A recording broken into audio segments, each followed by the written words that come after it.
السلام علیکم۔ Horror stories کے تمام سامعین کو پروگرام میں خوش آمدید۔ میں ہوں آپ کی ہوسٹ علیزہ شیخ، کچھ نئے واقعات کے ساتھ حاضر ہوں۔ دوستو، انسان کی زندگی میں کچھ واقعات ایسے رونما ہوتے ہیں جنہیں وہ چاہ کر بھی اپنی یادداشت سے مٹا نہیں سکتے۔ ایسا ہی ایک واقعہ ہمارے ایک ویور نے ہمیں شیئر کیا ہے جو حقیقت پر مبنی ہے۔ سنتے ہیں ہمارے ویور کی کہانی انہی کی زبانی۔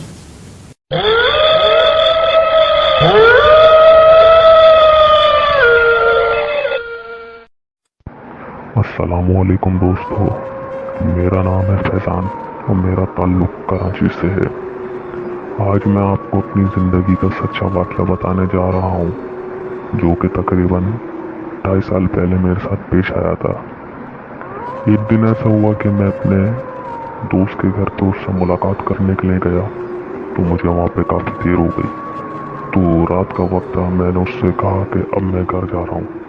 تو جب میں گھر آ رہا تھا اس وقت میرے ساتھ کچھ اس طریقے سے ہوا کہ مجھے بتاتے ہوئے بھی دوبارہ ایک خوف آتا ہے، ڈر سا لگتا ہے، کیونکہ ایسا واقعہ میرے ساتھ کبھی زندگی میں نہیں ہوا۔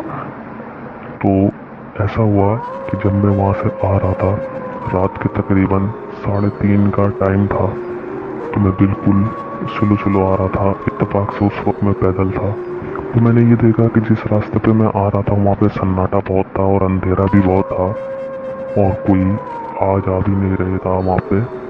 تو میں نے یہ دیکھا کہ سامنے ایک درخت ہے اور درخت کے نیچے سفید لباس میں ایک عورت بیٹھی ہے۔ میں نے اس کو دور سے دیکھا، میں نے سوچا ہو سکتا ہو کہ کوئی مانگنے والی ہو، لیکن میں وہاں سے نکل گیا دیکھتا ہوا۔ پھر میں تھوڑی آگے اور جب میں چلتا ہوا گیا، میں نے وہی عورت کو دوبارہ جو ہے دوسرے درخت کے نیچے دیکھا، تو مجھے شک ہوا کہ کوئی نہ کوئی مسئلہ ہے۔ لیکن جب میں نے یہ دیکھے کہ اس کے بال بہت بڑے ہیں تو میں بہت زیادہ گھبرا گیا۔ اتنا گھبرا گیا کہ میں آپ کو بتا نہیں سکتا کہ میں ایک دم واپسی پیچھے کی طرف بھاگنا میں نے شروع کر دیا اور بھاگتے بھاگتے میں ایک گلی کے اندر آ گیا۔ آپ یقین کریں، جب میں گلی کے اندر آیا تو میں نے یہ دیکھا کہ گلی کے اس کونے کے اوپر وہی عورت بیٹھی ہوئی جو کہ میں نے 2 درختوں کے نیچے دیکھا تھا۔ میں اور زیادہ اور گھبرا گیا کیونکہ رات کا اتنا وقت تھا اور کوئی بھی نہیں تھا گلی کے اندر۔ میں وہاں سے بھی اس گلی سے بھاگتا ہوا روڈ کی جانب آیا، یہ سوچتا ہوا کہ مجھے کوئی مل جائے مدد کے لیے۔ لیکن رات کا وقت ایسا تھا کہ سناٹا ہو رہا تھا ہر طرف۔ میں نے یہ دیکھا کہ مجھے روڈ کے اس جانب بھی وہی چیز دکھائی دے رہی ہے جو کہ میں نے 3 جگہ پہ دیکھی تھی۔ میں اور زیادہ پریشان ہونے لگ گیا کہ یہ میرے ساتھ آج ہو کیا رہا ہے۔ لیکن میں پھر سے جو ہے وہاں سے نکلا اور بھاگتا ہوا جا رہا تھا۔ اتفاق سے راستے میں مجھے ایک بائک والا ملا، وہ نیک بندہ تھا۔ میں نے اس کو سارے اپنے معاملات بتائے کہ میرے ساتھ ایسے ہوا ہے۔ اس نے مجھے بولا فوراً میرے ساتھ بیٹھ جاؤ کیونکہ یہ راستہ جو ہے یہ صحیح نہیں ہے، یہاں پہ اکثر عموماً لوگوں کے ساتھ یہ حادثہ پیش آتا ہے۔ میں اس کے ساتھ بیٹھ گیا اور پورے راستے میں اس کو بتاتا ہوا گیا کہ میرے ساتھ ایسا ہوا۔ اس نے مجھے یہ بات بولی کہ ہاں میرا ایک جاننے والا بھی تھا، میرے ساتھ بھی بالکل ایسا ہی واقعہ پیش آیا تھا، لیکن تم گھبراؤ نہیں، ٹھیک ہے، میں تمہیں تمہارے گھر تک چھوڑ دیتا ہوں۔ وہ نیک بندہ ایسا تھا کہ اس نے مجھے میرے گھر تک چھوڑ دیا۔ تو مقصد یہ ہے آپ لوگوں سے کہ رات برات نکلنے سے پہلے یہ اچھی طریقے سے آپ لوگ سوچ لیا کریں کہ جس راستے پہ ہم جا رہے ہیں کیا یہ راستہ صحیح ہے، کیا یہ گلی صحیح ہے، کیونکہ دیکھیں کسی کو کچھ نہیں پتا کہ کس کے ساتھ کب کیا ہو جائے۔ سنتے ہیں ایک اور کہانی جو ہمارے ویور نے ہمیں شیئر کی ہے۔ ہمارے ویور لکھتے ہیں، السلام علیکم، میرا نام عابد ہے اور میں حیدرآباد کا رہنے والا ہوں۔ یہ واقعہ میرے ساتھ اس وقت پیش آیا جب میں کراچی یونیورسٹی میں اسٹوڈنٹ تھا۔ کراچی کی ایک بڑی یونیورسٹی میں نے ایڈمیشن لیا تھا اور اسی کے نزدیک ایک ہاسٹل میں شفٹ ہو گیا۔ میرے ساتھ میرے روم میں 2 اسٹوڈنٹ اور تھے جو میرا روم شیئر کرتے تھے اور ہم تینوں ایک ہی روم میں رہا کرتے تھے ہاسٹل میں۔ جب میں نیا اس ہاسٹل میں شفٹ ہوا تھا تو اس روم میں میرا ایک دوست جس کا نام کاشف تھا، کاشف نے مجھے اس ہاسٹل کے بارے میں کچھ ایسے واقعات بیان کیے جنہیں سن کر میں کافی حیران ہو گیا تھا اور کافی خوفزدہ بھی۔ کاشف کا کہنا تھا کہ اس ہاسٹل میں 1 سال پہلے ایک اسٹوڈنٹ نے اسی ہاسٹل کے روم میں خودکشی کر لی تھی۔ اس دن کے بعد سے اس ہاسٹل میں عجیب طرح کے واقعات گردش کرنے لگے اور اس لڑکے کی خودکشی کرنے کی وجہ بھی سامنے آ گئی۔ جب پولیس نے انویسٹیگیشن کری تو معلوم یہ پڑا کہ اس لڑکے کا ایک لڑکی کے ساتھ افیئر تھا جو ہمارے ہاسٹل سے کچھ ہی فاصلے پر ایک گرلز ہاسٹل میں رہا کرتی تھی۔ جس لڑکے نے خودکشی کری تھی اس کے دوستوں سے معلوم ہوا کہ اس لڑکی نے جس کو وہ پسند کرتا تھا اس لڑکے کے ساتھ چیٹ کیا تھا اور اس کا افیئر کئی اور لڑکوں کے ساتھ بھی تھا۔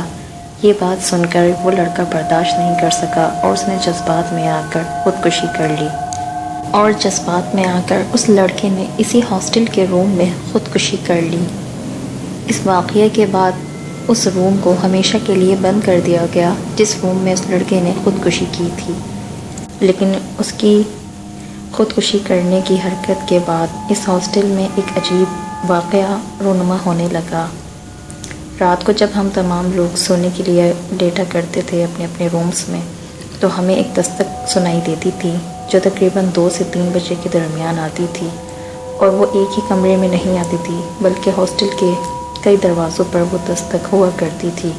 کاشف نے بتایا کہ جب بھی ہم رات کو ہاسٹل کے رومز میں سو رہے ہوتے ہیں تو تقریباً 2 بجے سے لے کے 3 بجے کے درمیان دروازے پر دستک ہوتی ہے، اور یہ صرف ہمارے ہی دروازے پر نہیں ہوتی بلکہ ہاسٹل کے جتنے بھی ڈورز ہیں ان تمام ڈورز پر ایک دستک ہوتی ہے، اور جب دروازہ کھولا جاتا ہے تو باہر کوئی بھی نہیں ہوتا۔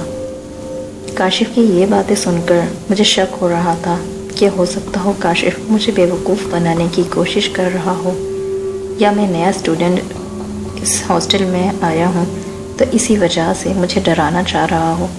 میں نے سوچا کہ دیکھتا ہوں اس کہانی میں کتنی حد تک سچائی ہے۔ اس وقت میں نے کاشف کی باتوں پر یقین نہیں کیا اور میں یہی سوچ رہا تھا کہ یہ شاید مجھے ڈرانے کی کوشش کر رہا ہے۔ مجھے اس ہاسٹل میں شفٹ ہوئے 5 دن گزر چکے تھے اور اب تک میں نے اس دستک کی آواز نہیں سنی تھی۔ یہ معاملہ دیکھ کر تو مجھے یقین ہو گیا تھا کہ کاشف نے صرف مجھے ڈرایا تھا، جبکہ ایسا حقیقت میں کوئی معاملہ نہیں۔ پھر ایک رات ایسا ہوا کہ 2 دن بعد میرا ایک ٹیسٹ تھا جس کی میں لیٹ نائٹ تیاری کر رہا تھا جاگ کر۔ تو تقریباً 2:15 کا ٹائم تھا اور میرے دونوں دوست جو میرے ساتھ روم میں ہوتے تھے وہ سو چکے تھے اور میں پڑھائی کر رہا تھا۔ تو اتنے میں نے سنا کہ ہلکی سی دستک ہوئی دروازے پر۔ تو میں نے جب آواز لا کے پوچھا کون، تو کسی کی آنسر نہیں دیا۔ میں نے جب اٹھ کر دروازہ کھولا تو باہر کوئی بھی نہیں تھا۔ میں نے سوچا ہو سکتا ہو کوئی اسٹوڈنٹ ہو، کسی کام کے لیے آیا ہو دروازے پر۔ میں نے دروازہ بند کر دیا اور میں پھر سے پڑھائی کرنے لگا۔ ٹھیک 2 منٹ بعد پھر سے دستک ہوئی تو میں نے اٹھ کر پھر سے دروازہ کھولا تو پھر سے باہر کوئی موجود نہ تھا۔ میں نے پھر دروازہ بند کر دیا، میں بیٹھ کے پڑھنے لگا۔ پھر مجھے کاشف کی وہ بات میرے ذہن میں یاد آئی کہ جو کاشف نے مجھے بتایا تھا کہ ہر رات 2 بجے سے لے کے 3 بجے کے درمیان دستک ہوتی ہے۔ جب مجھے کاشف کی یہ بات یاد آئی تو میں تھوڑا ڈر سا گیا اور میں نے اپنی اسٹڈی کو وائنڈ اپ کیا اور سونے کے لیے لیٹ گیا۔ اگلے دن میں نے کاشف کو بتایا کہ میں جب لیٹ نائٹ پڑھائی کر رہا تھا تو دروازے پر 2 دفعہ دستک ہوئی تھی اور دونوں بار میرے دروازہ کھولنے پر باہر کوئی بھی موجود نہ تھا۔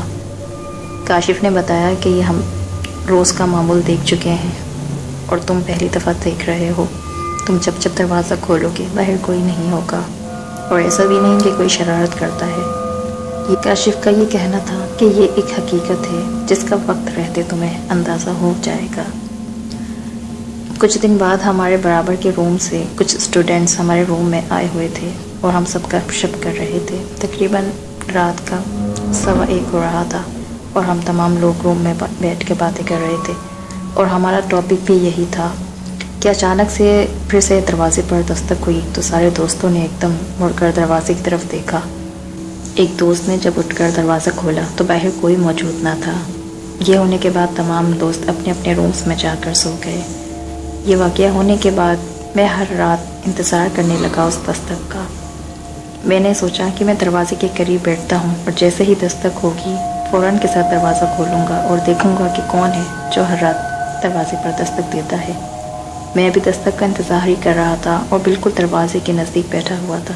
اچانک سے ہلکی سی دستک ہوئی اور میں نے فوراً سے دروازہ کھولا، لیکن مجھے خود پر یقین نہیں آیا کہ دستک ہوتے کے ساتھ ہی جیسے ہی میں نے دروازہ کھولا تو باہر کوئی بھی موجود نہ تھا، جبکہ اگر کوئی شرارت بھی کرتا تو بھاگتا ہوا تو مجھے محسوس ہوتا یا اس کے قدموں کی بھاگنے کی آہٹ ہی مجھے سنائی دیتی تھی۔ اس رات کے بعد سے مجھے یقین آ چکا تھا کہ کاشف نے اس ہاسٹل کے بارے میں جتنی بھی باتیں مجھے بتائی تھیں وہ 100% حقیقت تھیں، اور اب میں نے دستک ہونے پر دروازہ کھولنا چھوڑ دیا تھا، کیونکہ میں بھی اس دستک کا عادی ہو چکا تھا اور کاشف کی طرح میں بھی اگنور کر دیتا تھا۔ اس ہاسٹل میں نے 3 سال گزارے اور ہر 4 سے 5 دن بعد وہ دستک ہوا کرتی تھی۔ یہ تھا میری زندگی کا ایک سچا اور ناقابل فراموش واقعہ جو میں نے آپ سے شیئر کیا۔ یہ تھا ہاسٹل میں پیش آنے والا سچا واقعہ جو آپ نے میری زبانی سنا۔ اسی کے ساتھ علیزی شیخ کو دیجیے اجازت، کچھ نئے واقعات کے ساتھ پھر حاضر ہوں گی۔ اپنا بہت سا خیال رکھیے گا، تب تک کے لیے اللہ حافظ، اللہ نگہبان۔